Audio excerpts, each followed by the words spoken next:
दादा को आगे की रिस्पॉन्सिबिलिटी दी गई है 3 साल के लिए। आपने उनका कार्यकाल पीछे भी देखते आ रहे हैं, संघ से बहुत दिन से जुड़े भी हैं आप, आपका नाम मैं सुनता आया हूँ बहुत, आज मुलाकात हुई आपसे सर। अब आगे जो चैलेंजेस हैं सर, चुनौतियाँ हैं, उससे कैसे निपटा जाए, थोड़ा आप उस बारे में प्रकाश डालें। और दादा के लिए आगे की क्या शुभकामनाएं व्यक्त करेंगे सर आगे काम करने के लिए?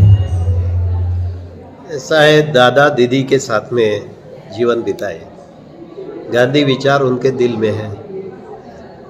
अब वो दीदी के एसोसिएट होने के बाद में हम लोग उनके एडवाइस नहीं दे सकते हैं। दीदी के रास्ते पे अगर चले हैं तो हम एक मेक का हाथ थाम के चलेंगे, ये एक बात। दूसरी बात, ऑर्गेनाइजेशन अगर रजिस्टर्ड है, अनरजिस्टर्ड है तो कोई बात नहीं। अगर ऑर्गेनाइजेशन रजिस्टर्ड है तो उसको कुछ कानूनी स्टैट्यूटरी रिस्पॉन्सिबिलिटीज़, दायित्व रहता है। अब हम लोग करते आए हैं, हमारे पहले भी अधिकारी करते आए, दादा के भी इसमें पूरा उसमें कंप्लायंस किए हैं,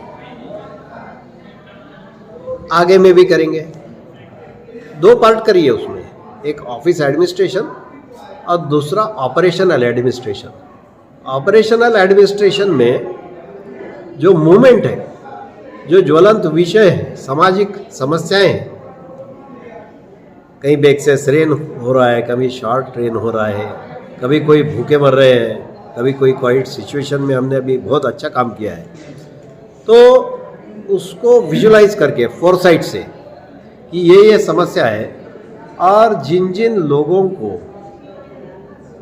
वो विषय में रुचि है उनको उसमें लीडरशिप देके, क्योंकि वो उनकी पैशन से काम करेंगे। अगर कोई XYZ पानी में एक्सपर्ट है, कोई एग्रीकल्चर में एक्सपर्ट है, कोई वेटरनरी में एक्सपर्ट है, तो उनको उनके काम पे लगाना यह सबसे बड़ा काम है।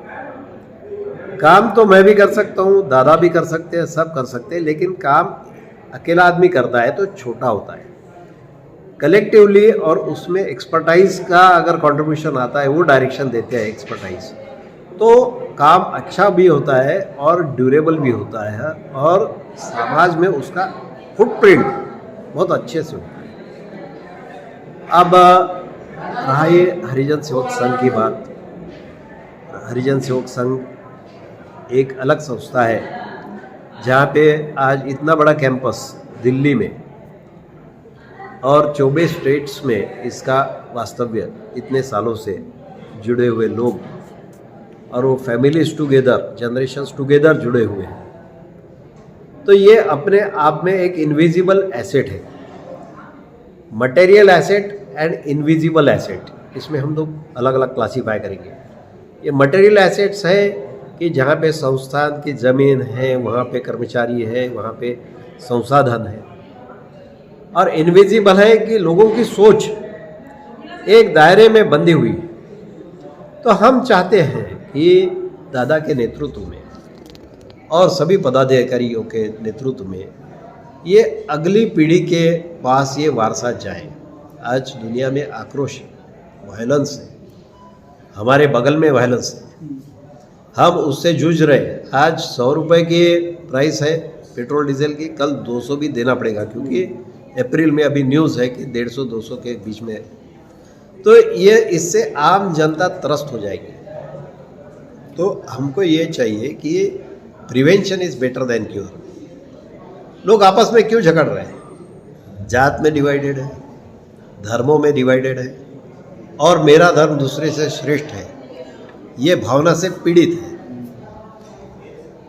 तो इसको हमको, ये सबसे बड़ा काम है कि लोगों को जोड़ने का, दिल जोड़ो आंदोलन ही हमको उमेश गौड़ साहब ने हमको बताया था कि पुराने उनके समय छत्तीसगढ़ में उन्होंने दिल जोड़ो आंदोलन किया था। वो नारा फिर से देने की बात है। उमेश भाई ऊपर से देख रहे हैं कि राजीव भाई ये बात फिर से बार बार दोहरा रहे, तो दिल जोड़ो आंदोलन नाम से एक अभियान शुरू किया जाए, और जिसमें कि सभी स्टेट्स के अपने अपने जगह पे जो जो भी काम कर सकते हैं वो। अब ऐसा हो सकता है कि कोई त्यौहार हिंदुओं का होगा, उस दिन मुसलमान भाई, सिख भाई, बौद्ध भाई और हिंदू भाई मिलके उसकी साफ़ सफाई करें मंदिर की। हो सकता है कि किसी चर्च में, गुरुद्वारे में और मस्जिद में उनके इसमें हम लोग शरीक हो जाए। ये भाईचारा बढ़ाने की बात है। हम हमारे दोस्तों में गिफ्ट देते हैं, ना, खुशी बांटते हैं हम। तो एक फॉर्मूला ये है कि बांटने से ही खुशी बढ़ती है। इसी एक ही चीज़ है दुनिया में जो बांटने से बढ़ती है, वो प्यार मोहब्बत है।